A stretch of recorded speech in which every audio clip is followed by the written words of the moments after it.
Hey guys, I'm really excited because I have the brand new Stratus 200 micro helicopter coming to the market from XLPower very soon. So we're going to go ahead and unbox this guy, and I'm going to give you some very quick tips and pointers on how to assemble it.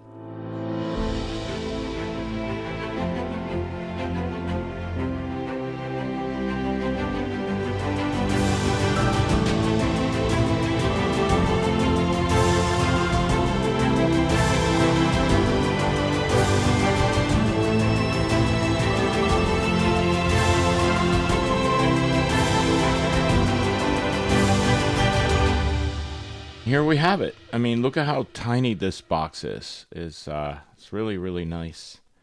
This is the Stratus 200, and we've had a lot of questions about what this is all about. So this is pretty much the very first micro helicopter ever on the market that does not come with a flabberless system or flight controller. And what is really cool about that is that you can run anything you want. You can run V-bar if you are a Mikado guy. You can run Spectrum with, say, an Icon or a Brain flabberless system. You can run the Spirit system. You can run Futaba, or of course, you can run Rotor Flight. So let's go ahead and take it out of the box. It does require some assembly, but it's quite simple. This looks like the entire helicopter right here. Let's take the canopy off of this guy. The servos are already pre-centered to some degree, of course. You got all your wiring right here, and then you have your battery compartment right here, and then you already have your XT style connector ready to go. So have to install the landing gear. We'll get into that. And then we got these beautiful Azure 195 Pro blades. These are coming only with the first batch. I believe any subsequent batch will come with plastic blades, but these blades are going to be made available very soon. The rigidity on the blades is, of course, much better than the typical plastic blade, and they're fairly light. Don't know the weight, but they feel really light. And then here is the boom with the tail motor assembly, and then this is what I'm really fascinated about. You can see that it's got some connectors, and these connectors are meant to fit right inside the frame. This is where the boom goes. It's held by these four bolts right here. Will clamp the whole thing together, and you can see the connectors, which is really cool. When you crash this thing, I'm sure you can get a new boom and like just swap it in no time.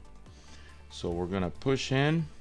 I can see right there where it's making a connection. So once it's there, I'm gonna start tightening here, and I'm gonna make sure that I do that evenly. So very lightly here, and then very lightly here, and then start applying a little bit more pressure on each side, and just kind of do one at a time. And the gear goes like this, and this is the 4 screws. Again, everything I'm doing here is with a 1.5 driver, and needless to say, you don't need Loctite here because you're going into plastic, and you don't want to over tighten, because if you do, you're going to strip the plastic, and then you're not going to get any tightening. Once I feel that I'm getting there, I just go about a quarter of a turn. I'm done. Okay, double check. Very little pressure, very little force. And there we go. And that's it. The last step, of course, is to install the blades. I'm not going to do that just yet. Okay, so before I wrap up this video, the next video I'm going to talk about installing rotor flight. I'm going to use the Nexus flabberless unit with the RP2 receiver, which is really small form factor, very light.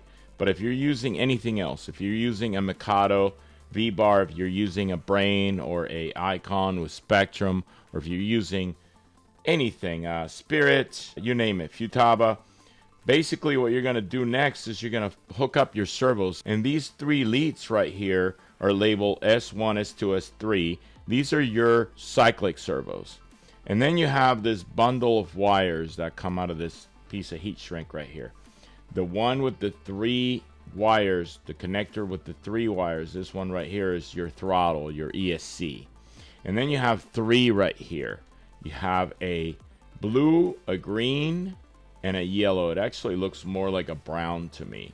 But the brownish yellow one right here is going to be the telemetry. Okay, so brown yellowish telemetry. The blue one is going to be your tail rotor, and then the green one is going to be your RPM. And you're going to plug those into the signal pin on your flight control unit. Do not put the blades on. Just put your flight controller, test it, spool it up, spool it down while on the bench. At least you don't have blades spooling in your face. Once you make sure everything's working correctly, then continue to move forward, put the blades on, and go test fly. Okay, one very last thing I wanted to talk about is the installation of the tail blades. So this is very critical, the tail rotor, because if you install them backwards, you're going to have some serious issues with the tail being able to hold. So as you look at these blades, this rotor, I guess you could call it, there's an insert on one side. You might not see it in the video, but in person you will see that insert. That insert needs to go inwards because this motor rotates in this direction. It rotates in the same fashion as a regular tail belt driven helicopter. So you want that pitch to grab in this direction, just like this. So when you go ahead and install this, make sure that you have this done correctly. Otherwise, you will not have any tail authority. The kit comes with 2 tiny little screws with washers. So that's what you're going to use. And I pre-Loctited these. So I'm going to go ahead and install these and tighten them. Now, do not over tighten them. And do not use excessive amounts of Loctite, but I recommend you use just a little bit of Loctite to hold them in place. And again, as you look at this tail, this is the way in which the tail blades should be oriented in order to get the proper tail authority. Okay, so this guy right here is ready to go. I installed a Radiomaster Nexus, the old school, old style Nexus, with a tiny little RP2 receiver. This is super lightweight. I put a 4S battery. You can use a 4S or a 3S battery in here.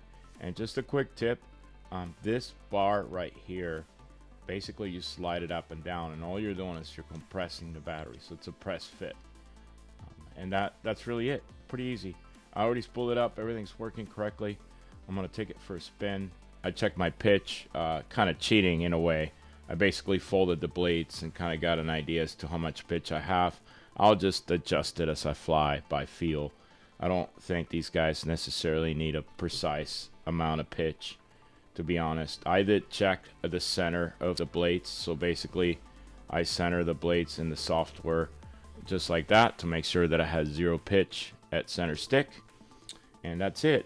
If you're flying a different fiberless unit, I really don't have any knowledge on how to set those up, especially with a motorized tail. But I'm going to do a video where I show you how to set it up with Radiomaster or any rotor flight controller. So there you have it. That's the Stratus 200 from XLPower. What I really like about this micro helicopter is that it gives you the ability to run any flight controller of your choice. It's not really, in my personal opinion, for a true beginner, because you're going to have to do a lot of setup and configuration. But for those of you that have a preferred fiberless unit, this is the micro for you. And let me tell you, it flies just like rotor flight flies, which is what I fly the most. So I'm really excited. I love this thing to death. Next up, I'll do a flight video, and then we'll get into the setup for rotor flight for this machine. So thank you for watching.